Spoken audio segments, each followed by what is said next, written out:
నమస్తే, welcome to మన Penamaluru news వార్తలోని ముఖ్యాంశాలు. జీఎస్టీ సంస్కరణలపై శాసనసభలో సీఎం చంద్రబాబు ప్రసంగించారు. జీఎస్టీ స్లాబులను సులభతరం చేయడం ద్వారా దేశంలోని ప్రతి ఒక్కరికి లబ్ధి కలిగేలా కేంద్ర ప్రభుత్వం నిర్ణయాన్ని తీసుకుందని ఉప ముఖ్యమంత్రి పవన్ కళ్యాణ్ పేర్కొన్నారు.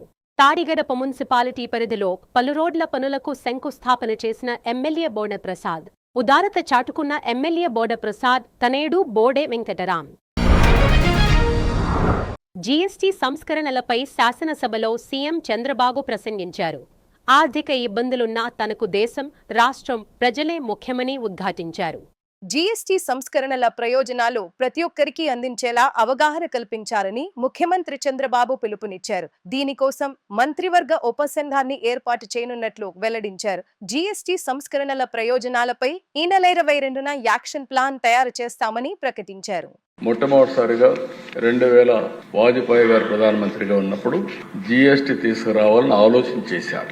ఆ తర్వాత వచ్చిన గవర్నమెంట్ ఏం పట్టించుకోకపోతే మొట్టమొదటిసారిగా నరేంద్ర మోడీ గారు ప్రధానమంత్రి అయిన తర్వాత ఇప్పటికి కూడా జ్ఞాపకం, ఆ రోజు అరుణ్ జైట్లీ గారు ఫైనాన్స్ మినిస్టర్, ఆయన అందరితో మాట్లాడి అవసరమైతే మీకు నష్టం వస్తే నష్టం కూడా మేము భర్తీ చేస్తామని చెప్పి కన్విన్స్ చేసి మొట్టమొదటిసారిగా జీఎస్టీ తీసుకొచ్చారు. ఆ జీఎస్టీ వచ్చిన తర్వాత దిశ ఒక గేమ్ చేంజర్ గా తయారైంది. అవన్నీ నేను చూపిస్తాను. ఈ రోజు నెక్స్ట్ రిఫార్మ్ జీఎస్టీ రెండో రిఫార్మ్ తీసుకొచ్చారు. ఇది మీరు ఒకసారి చూస్తే నాకు ఏమాత్రం అనుమానం లేదు. నేను ఎప్పుడు కూడా దేశ రిఫార్మ్ అంటే నేను ముందుంటాను. అది నా జీవితంలో ఇప్పుడే కాదు, ఒక ఆర్థిక సంస్కరణలన్నా, ట్యాక్స్ రిఫార్మ్స్ అన్నా, టెక్నాలజీ రిఫార్మ్స్ అన్నా నేను ముందుంటాను. చాలా సార్లు ఒక విషయం చెప్పాను, మనందరం గుర్తుపెట్టుకోవాల్సింది, అభివృద్ధి జరిగితే సంపద సృష్టించబడుతుంది. సంపద సృష్టిస్తే ప్రభుత్వానికి ఆదాయం వస్తుంది. ఆదాయం వస్తే ఆ ఆదాయంతో సంక్షేమం, మళ్లీ అభివృద్ధి చేయడానికి అవకాశాలు వస్తాయి. మొన్న ఢిల్లీ మీటింగ్ లో కూడా నేను చాలా స్పష్టంగా చెప్పాను, ఎవరైతే సంపద సృష్టించలేరో వాళ్లకు సంక్షేమం ఇచ్చే అధికారం కూడా లేదు. అప్పులు చేసి సంక్షేమ కార్యక్రమాలు ఇస్తే అది సస్టైనబుల్ కాదనేది నా ప్రగాఢమైన నమ్మకం. నా సుదీర్ఘ రాజకీయంలో ఇదే ప్రాక్టీస్ చేశాను.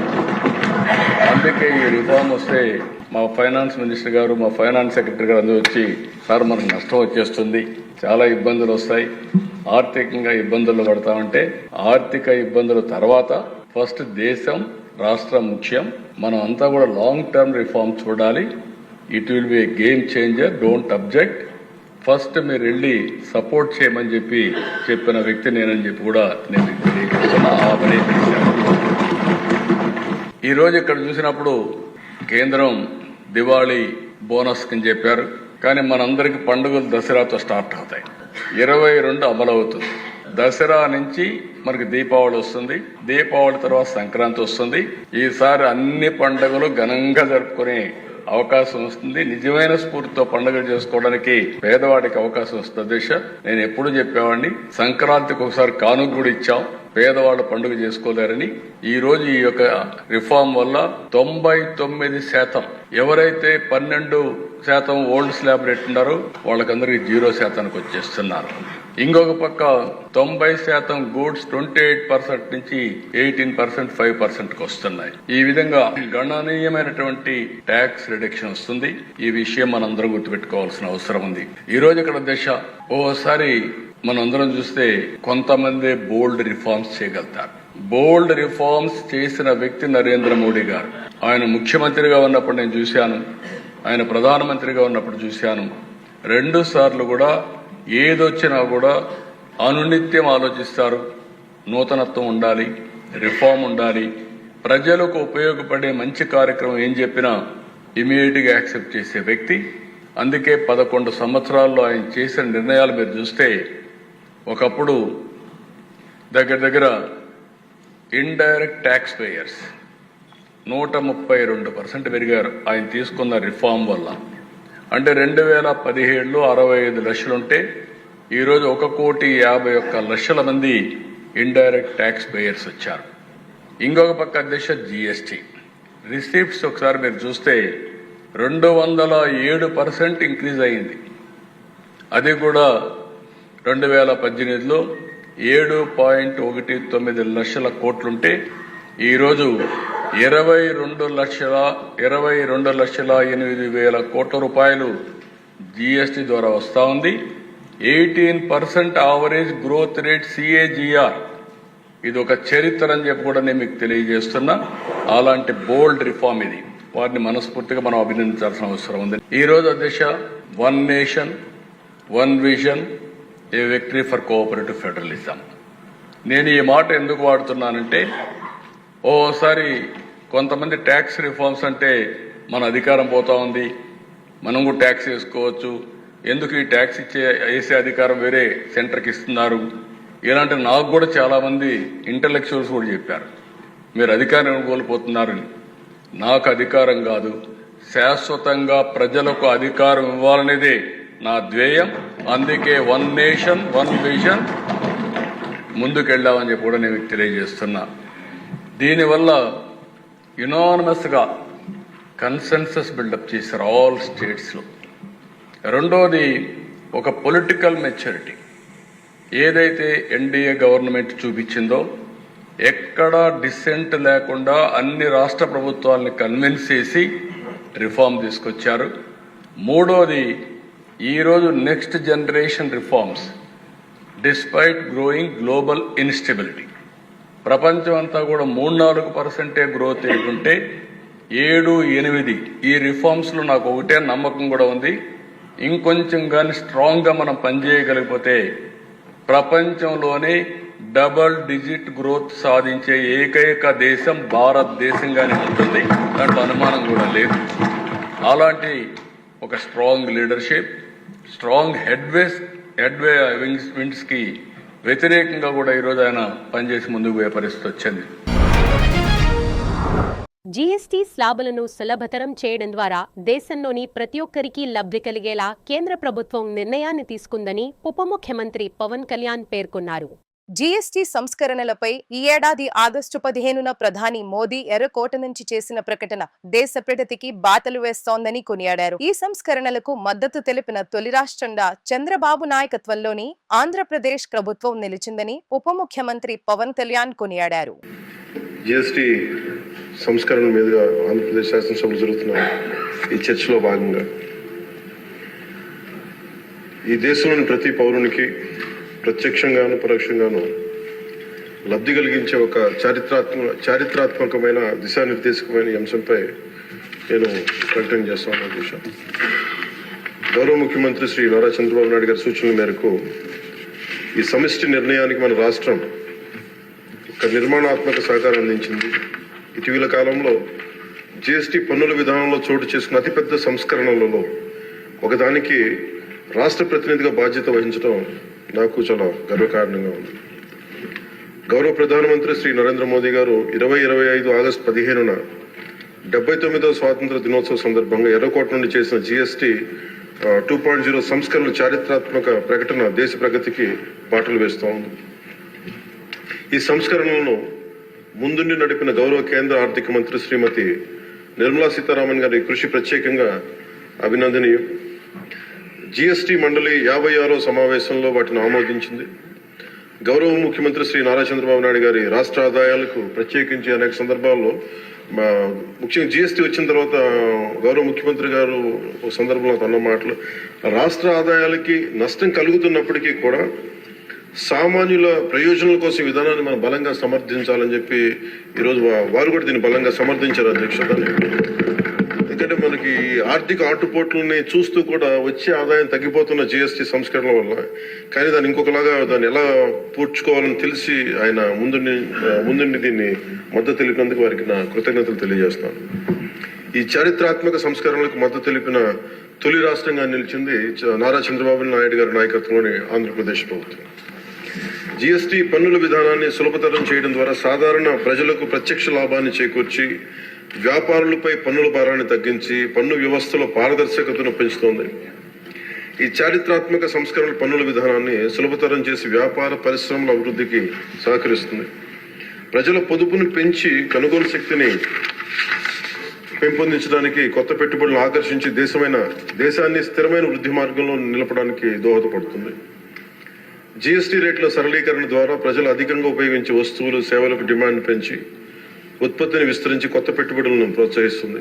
తద్వారా ఆర్థిక వృద్ధికి దారితీస్తుంది. నిజంగా ప్రజలకి, ఆర్థిక వ్యవస్థకి చాలా లాభదాయకమైన సంస్కరణ. రంగాల వారీగా చూసుకుంటే ముఖ్యంగా రైతుల కోసం ట్రాక్టర్లు, వ్యవసాయ యంత్రాలు, పరికరాలు మరియు ఇన్పుట్స్ పై పన్నులు తగ్గించడం వల్ల సాగు వ్యవసాయ వ్యయాన్ని తగ్గించి ఉత్పాదకను పెంచుతాయి. తద్వారా గ్రామీణ ప్రాంత ప్రజల ఆదాయాలు పెరుగుతాయి. ఆధునిక సాంకేతిక పరికరాల వినియోగం ప్రోత్సహించడం ద్వారా వ్యవసాయ వృద్ధి మరింత బలపడుతుంది. తక్కువ ఆదాయ కుటుంబాల కోసం పాలు కానీ, పెరుగు కానీ, పన్నీర్ లాంటి నిత్యావసర వస్తువులపై పన్ను 5% నుండి 0% తగ్గించడం ద్వారా రోజువారీ వ్యయాన్ని తగ్గిస్తూ ఉంది. నిత్యావసరాలు నెయ్యి కానీ, వెన్న కానీ, వంట పాత్రలపై పన్ను 12% నుంచి 5% తగ్గించడం కూడా కుటుంబ బడ్జెట్లకి ఇది చాలా ఉపశమనం కలిగిస్తుంది. అలాగే ప్రతి కుటుంబం కోసం ఉండే సబ్బులు కానీ, షాంపూలు కానీ, టూత్ పేస్ట్ వంటి వ్యక్తిగత సంరక్షణ ఉత్పత్తులపై పన్ను 18% నుంచి 18% నుండి 5% పరిమితం చేయడం ద్వారా వాటి ధరలు చాలా గణనీయంగా తగ్గుతాయి. తద్వారా ఆరోగ్యం, వ్యక్తిగత పరిశుభ్రత మెరుగుదల కనబడుతుంది. మధ్యతరగతి కుటుంబాల కోసం కార్లు, ఫ్రిడ్జ్లు, టీవీలు, ఎయిర్ కండిషనర్లపై పన్ను 28% నుంచి 18% తగ్గించడం ద్వారా వాటి ధరలు అందుబాటులోకి వచ్చి ప్రజల జీవన ప్రమాణాలు మెరుగుపడతాయి. అలాగే గృహ నిర్మాణానికి సంబంధించి సిమెంట్ పన్నుపై కూడా 28% నుంచి 18% తగ్గించడం ద్వారా గృహ నిర్మాణ వ్యయం తగ్గి సొంత ఇంటికల సాకారం అవుతోంది.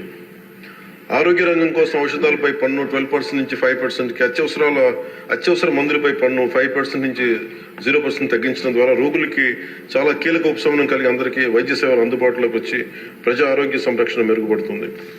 ముఖ్యంగా బీమా రంగంలో జీవిత ఆరోగ్య బీమాపై పన్నుని 0%కి తగ్గించడం ద్వారా మరిన్ని కుటుంబాలు బీమా పొంది వారి జీవన ప్రమాణాలు మెరుగుపడితే వాళ్ళకి ఒక భరోసా ఇస్తుంది. ముఖ్యంగా ఎంఎస్సీల కోసం వ్యాపార ఉత్పత్తులు, మధ్యవర్తిత్వ సేవలపై పన్ను సరళీకరణ ద్వారా ఖర్చులను తగ్గించి పోటీ వాతావరణాన్ని పెంచుతా ఉంది. త్వరితగతిన వెంటనే రీఫండ్ ద్వారా వ్యాపారులు సమయానికి డబ్బు అందుబాటులో ఉండే వ్యాపారం, ఎగుమతులు, ఉపాధి అవకాశాలు పెరుగుతాయి. విద్యారంగానికి సంబంధించిన వస్తువులపై తక్కువ పన్నులు విద్యను మరింత అందుబాటులోకి తెస్తాయి. జీఎస్టీ 2.0తో భరోసా. ఈ సంస్కరణ ద్వారా ప్రజల చేతిలో ఉండే సంపద మరింత పెరిగి వస్తువుల వినియోగం పెరగడంతో పాటు నూతన పెట్టుబడులకు ప్రోత్సాహం లభిస్తుంది. తద్వారా ఆదాయ సేకరణ పెరుగుతోంది. వాణిజ్య పరిశ్రమలకి సంబంధించి జీఎస్టీ సంస్కరణ విజయవంతమైన అమలు సహకరించిన అన్ని వాణిజ్య సంస్థలు, వ్యాపార సంఘాలు, పరిశ్రమ సంఘాలకు ఆంధ్రప్రదేశ్ శాసనసభ హృదయపూర్వక కృతజ్ఞతలు తెలుపుతోంది. ప్రజలకు లబ్ధి చేరేలా చేసిన ఈ భాగస్వామ్యం సమగ్ర వృద్ధిలో సాధనలో కీలకం. ఈ అవగాహన కార్యక్రమం ముఖ్యంగా జీఎస్టీ సంస్కరణ లాభాలు ప్రతి కుటుంబానికి చేరుకోవడానికి ఇది ఒక కార్యక్రమం చేపట్టాలని అందరం కోరుకుంటా ఉన్నారు అధ్యక్ష. జిల్లా నుంచి గ్రామ స్థాయి వరకు ఈ అందరికీ తెలిసేలాగా మరింత ఏమేమి తగ్గుతాయి, ఏవి బెనిఫిట్స్ ఉన్నాయి, ఇవన్నీ ప్రజలందరికీ తెలియజేసే ఒక కార్యక్రమం ఖచ్చితంగా రూపొందించాలి. దాని మీద మేము కోరుకుంటా ఉన్నాం. అలాగే ఈ రెవెన్యూ కానీ, కమర్షియల్ ట్యాక్స్, పంచాయతీ అధికారులు గ్రామ స్థాయిల్లో ప్రజలకు నేరుగా కలిసి వాళ్ళకి మమేకం వాళ్ళకి ఎలా లబ్ధి చేకూరుతుందో అది కూడా చెప్పగలగాలి. పరస్పర అవగాహనతో పాటు పలు మీడియా వేదికల ద్వారా విస్తృత ప్రచార కార్యక్రమాలు చేపట్టాల్సిన అవసరం ఉంది. ఈ కార్యక్రమం ప్రధాన లక్ష్యం ప్రతి కుటుంబం జీఎస్టీ సంస్కరణ గురించి తెలుసుకుని వాటిని లాభాలు పొందాలని మనస్ఫూర్తిగా కోరుకుంటూ ఆంధ్రప్రదేశ్ ప్రభుత్వం ఈ చారిత్రాత్మక మార్గదర్శక సంస్కరణ ఆహ్వానిస్తూ ప్రజల ఆర్థికాభివృద్ధి కోసం వాటి విజయవంతమైన అమలుకు సంపూర్ణ మద్దతు ప్రకటిస్తూ ఆరోగ్యశ్రీ నిలిచిపోయిందనడంలో వాస్తవం లేదని, పేరు మాత్రమే మారిందని మంత్రి సత్యకుమార్ తెలిపారు. ఎన్టీఆర్ వైద్య సేవతో 13,42,000 మంది లబ్ధి పొందారని వివరించారు. గత ప్రభుత్వం ఈ స్కీమ్ లో 2,202 కోట్ల రూపాయల బకాయిలు పెట్టి వెళ్ళిందని, ఆరోగ్య రంగం మీద జగన్ కి ఎంత చిత్తశుద్ధి ఉందో ఇదే చెప్తుందని, గతేడాది ఎన్టీఆర్ వైద్య సేవ పథకం కోసం కూటమి ప్రభుత్వం 3,732 కోట్ల రూపాయలు చెల్లించిందని, అసెంబ్లీకి రాకుండా 4 గోడల మధ్య ఫేక్ ప్రచారం చేయటమే జగన్ పనిగా పెట్టుకున్నాడని మంత్రి సత్యకుమార్ తెలిపారు. ఈ ప్రభుత్వం, కూటమి ప్రభుత్వం, చంద్రబాబు నాయుడు గారి నాయకత్వంలో, పవన్ కళ్యాణ్ గారి నాయకత్వంలో అధికారంలోకి వచ్చిన తర్వాత ప్రభుత్వ ఆసుపత్రులకు ఉన్న బకాయిలు చెల్లించడం జరిగింది అధ్యక్ష. 457 కోట్ల 45 లక్షలు బకాయిలను చెల్లించడం జరిగింది. అయితే ప్రస్తుతానికి ఈ రాష్ట్రంలో ఉంటున్న గవర్నమెంట్ ఆసుపత్రులకి ఇంకా 110 కోట్ల 21 లక్షలు చెల్లించాల్సి ఉంది. వాటిలో తొందరలో కూడా వాటిని కూడా చెల్లిస్తాం. అదేవిధంగా గుంటూరు ప్రభుత్వ ఆసుపత్రికి సంబంధించి గౌరవ సభ్యులు అడిగారు పెండింగ్ బిల్లుల గురించి. పెండింగ్ బిల్లులు బకాయిలుగా ఉంటున్న 20,24,00,000 చెల్లించడం జరిగింది. ఇప్పుడు బకాయిలు ఉన్నది 4,09,00,000 బకాయిలు ఉన్నాయి. వాటిని కూడా తొందరలోనే చెల్లిస్తాం. అధ్యక్ష, ఈ చిన్న విషయానికి సంబంధించిన నేను ఒక చిన్న క్లారిఫికేషన్ ఇవ్వాలి. ఎందుకంటే రాష్ట్రంలో ఆరోగ్యశ్రీ సేవలు నిలిచిపోయాయని చెప్పి పూర్తిగా ఈ రకంగా నిలిచిపోయిన ఆరోగ్యశ్రీ సేవలు, అదేవిధంగా ఆరోగ్యశ్రీ రద్దు చేసి ప్రజలకు మరణ శాసనం రాసిన చంద్రబాబు అని కొన్ని పత్రికల్లో కొన్ని ఛానళ్లలో బురద జల్లే ప్రయత్నం చేస్తున్నారు. అధ్యక్ష, ఆరోగ్యశ్రీ అనేది నిలిచిపోలేదు. అధ్యక్ష, కూటమి ప్రభుత్వం అధికారంలోకి వచ్చిన తర్వాత పేరు మాత్రమే మారింది. దానికి ఎన్టీఆర్ వైద్య సేవ కూడా పేరు మార్చడం జరిగింది. అయితే దీంట్లో సేవల్లో ఎక్కడ కూడా అంతరాయం కలగలేదు. గౌరవ సభ్యులకు దృష్టి కూడా నేను తీసుకురాదలుచుకున్నాను. ఎందుకంటే ఉదాహరణ ఇస్తాను అధ్యక్ష. ఈ బెనిఫిషరీస్ 2023-24 అంటే గత ప్రభుత్వం అధికారంలో ఉన్న చివరి ఆర్థిక సంవత్సరంలో 12,53,065 మంది దీని ద్వారా లబ్ధి పొందితే, అదే ఎన్టీఆర్ వైద్య సేవ ద్వారా కూటమి ప్రభుత్వం అధికారంలోకి వచ్చిన తర్వాత గత ఆర్థిక సంవత్సరం 24-25లో అది కాస్త 13,42,673 పెరిగింది అధ్యక్ష. అంటే 90,000 మంది అదనంగా లబ్ధి పొందారు. రెండో విషయం ప్రీ ఆథరైజేషన్లు ఇచ్చిన మొత్తం 2023-24 ఆర్థిక సంవత్సరంలో 3,758 కోట్లు అయితే, అదే మా ప్రభుత్వం వచ్చిన తర్వాత అధికారంలోకి వచ్చిన తర్వాత అది కాస్త 4,079 కోట్లకు పెరిగింది. అంటే దాదాపు దీంట్లో కూడా 260 కోట్లు పెరిగింది అధ్యక్ష. కాబట్టి ఆరోగ్య సేవలు నిలుస్తున్నాయి అని చేస్తున్న అసత్య ప్రచారంలో ఏమాత్రం నిజం లేదు. రెండో విషయం, ఎందుకు ఈ పెరిగింది ప్రీ ఆథరైజేషన్ అడ్మిషన్ బెనిఫిషరీస్ ఏమో 6.88% పెరిగారు అధ్యక్ష. ప్రీ ఆథరైజేషన్స్ అంటే చెల్లించిన మొత్తం 7.88% పెరిగింది. దీంట్లో పెరగడానికి కారణం ఏంటంటే అధ్యక్ష, ఒక రోబస్ట్ మెకానిజం పెట్టడం, ఎన్ఫోర్స్మెంట్ చేయడం ద్వారా పెరిగింది అధ్యక్ష. ఉదాహరణకు చెప్తాను అధ్యక్ష, ఆసుపత్రులు మెకానిజం డెవలప్ చేశాం. దాంట్లో ఎక్కడన్నా తప్పులు చేస్తుంటే గతంలో అనేక రకాల తప్పులు జరిగేది. నామమాత్రం పెనాల్టీలు వేసేవాళ్ళు, వసూళ్లు కూడా నామమాత్రంగా చేసేవాళ్ళు అధ్యక్ష.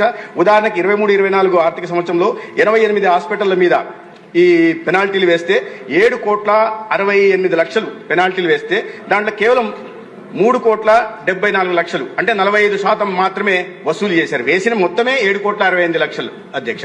వసూలు చేసింది 3,74,00,000 అంటే 46%.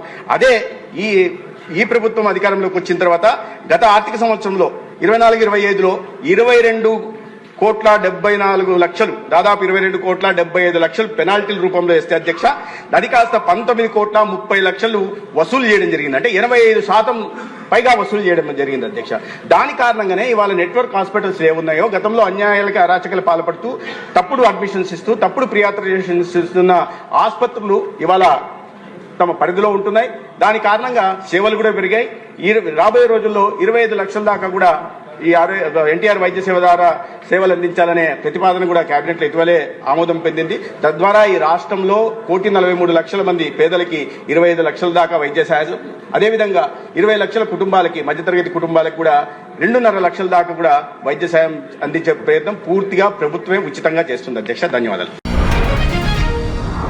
ఉపాధి అవకాశాలపై దృష్టి పెట్టామని, పరిశ్రమలకు కావాల్సిన స్కిల్ ఉన్న వారిపై దృష్టి పెడుతున్నామని, ల్యాండ్ తీసుకుని పరిశ్రమ పెట్టని వారికి నోటీసులు ఇస్తున్నామని మంత్రి భరత్ తెలిపారు. ఐటీఐ కంపెనీస్ కానీ లోకల్ కానీ ఆ స్కిల్ సెట్స్ ఇంప్రూవ్ చేసుకొని లోకల్ ఏదైతే ఇండస్ట్రీస్ పెడుతున్నారో వాళ్ళతో మాట్లాడి ఐటీఐ కంపెనీస్, ఐటీఐ స్కూల్ కాలేజెస్తో లింక్ చేసి ఆ స్కిల్స్ ఇంప్రూవ్ చేస్తే ఖచ్చితంగా వాళ్ళు జాబ్స్ ఆపర్చునిటీస్ వచ్చేదానికి అవకాశం ఉంటుంది. ఇదే కాకుండా డిగ్రీ చదివేది కానీ లేకపోతే బీఎస్సీలు కానీ ఇంకా ఇట్లాంటివి ఏమన్నా ఉన్నా లోకల్ ఏదైతే పెద్ద కంపెనీస్ వస్తాయో అట్లా వాళ్ళకి లింక్ చేస్తాము. దాంట్లో ఏమాత్రం సందేశం లేదు. అలాగే ఇది చెప్పారు అధ్యక్ష, ఇండస్ట్రీస్గా వాళ్ళు ల్యాండ్స్ తీసుకుంటున్నారు, వాళ్ళు ఏం స్టార్ట్ చేయటం లేదని చెప్పి అది ఆల్రెడీ క్లారిఫై చేసాం. నోటీసెస్ డిపిఆర్ ప్రకారం చేయకపోతే నోటీసులు ఇచ్చి దాని మీద సీరియస్గా వర్కౌట్ చేస్తున్నాము. ఎన్ని నోటీసులు ఇచ్చినాము, ఏం క్లారిఫికేషన్స్ కావాలో అది కూడా తొందరలో సభ్యులకి ఎన్ని జరిగింది ఏం కావాలంటే వాళ్ళకి క్లారిఫికేషన్ ఇవ్వాలంటే డీటెయిల్గా ఇస్తాం. అలాగే రిలయన్స్ది సభ్యులు అడిగారు, రిలయన్స్ది నెల్లూరులోది, అది కూడా ఇండస్ట్రియల్ పార్క్గా కన్వర్ట్ చేయాలనే ఆలోచన ఉంది. వాళ్ళు ప్లాన్ పెట్టాలనుకున్నారు. వేరియస్ ఇష్యూస్ జరిగింది, వాళ్ళు చెప్పినట్లు ఈడీ ప్రాబ్లమ్స్ అవన్నీ జరిగినాయి. బట్ ఇండస్ట్రియల్ పార్క్, ఎందుకంటే ఇప్పుడు ఇండస్ట్రియల్ పార్క్స్ డెవలప్ చేస్తున్నాయి, ఇండస్ట్రియల్ అట్రాక్షన్ ఉంది కాబట్టి వచ్చేదానికి ఆంధ్రప్రదేశ్కి. అది కూడా ఇండస్ట్రియల్ పార్క్గా వాళ్ళు ప్రపోజల్ ఇస్తే అది కానీ క్లియర్ చేస్తే అక్కడ కూడా ఇండస్ట్రీస్ వచ్చేదానికి అవకాశం ఉంటుంది. Thank you. ధన్యవాదాలు. క్వశ్చన్. డిజిటల్ కార్పొరేషన్లో అవకతవకలు, అడ్డగోలు నియామకాలు, నిధుల దారి మళ్లింపుపై విజిలెన్స్ ఇచ్చిన నివేదికపై మంత్రి కొలుసు పార్థసారథి చర్యలు తీసుకుంటామన్నారు. రిక్రూట్మెంట్స్ కూడా చాలా అన్యాయంగా చేశారు అధ్యక్ష. ఎందుకంటే రూల్స్ ప్రకారం పేపర్ నోటిఫికేషన్ ఇచ్చి రూల్ ఆఫ్ రిజర్వేషన్ అబ్జర్వ్ చేస్తూ అవుట్ సోర్సింగ్ కానివ్వండి లేకపోతే కాంట్రాక్ట్ సర్వీస్ కానీ తీసుకోవాలి అధ్యక్ష. కానీ ఆ గత ప్రభుత్వం ఏం చేసిందంటే న్యూస్ పేపర్స్లో నోటిఫికేషన్ ఇవ్వకుండా వెబ్ నోటిఫికేషన్ ఇచ్చేసి దాదాపు 60 మందికి కనీస అర్హతలు లేకోకుండా కనీస క్వాలిఫికేషన్ లేకోకుండా వారు నియామకాలు చేశారు అధ్యక్ష. ఈ 60 మందే కాకుండా ఒక 19 మందిని సాక్షి మీడియాలో పనిచేసిన వాళ్ళని, అదేవిధంగా ఐప్యాక్లో పనిచేసిన వాళ్ళని, ఐ డ్రీమ్లో పనిచేసిన వాళ్ళని కూడా ఇర్రెగ్యులర్గా రిక్రూట్మెంట్ చేయడం జరిగింది అధ్యక్ష. సో వీటన్నిటి మీద కూడా తప్పుకోకుండా చర్యలు తీసుకుంటామని చెప్పేసి కూడా నేను మనవి చేస్తాను అధ్యక్ష. మరి విజిలెన్స్ రిపోర్ట్ ఏదైతే ఇచ్చారో ప్రాథమికంగా దాని మీద తప్పకుండా డిపార్ట్మెంట్లో ఎంక్వైరీ, ఎందుకంటే సిఐడి ఎంక్వైరీ పెండింగ్లో ఉంది కాబట్టి ప్రాథమిక ఆధారంగా తప్పకుండా బాధ్యులైన అధికారుల మీద చర్యలు తీసుకుంటూ కూడా జరుగుతుంది అధ్యక్ష. అదేవిధంగా జిఎస్టీది ఏదైతే డిపార్ట్మెంట్ టీడీఎస్ కింద రికవరీ చేశారో ఆ అమౌంట్ని ప్రభుత్వం జిఎస్టీకి చెల్లించింది అధ్యక్ష. తప్పకుండా జిఎస్టీ కట్టకపోతే జిఎస్టీ నిబంధనల ప్రకారం తప్పకుండా చర్యలు తీసుకుంటాం అధ్యక్ష.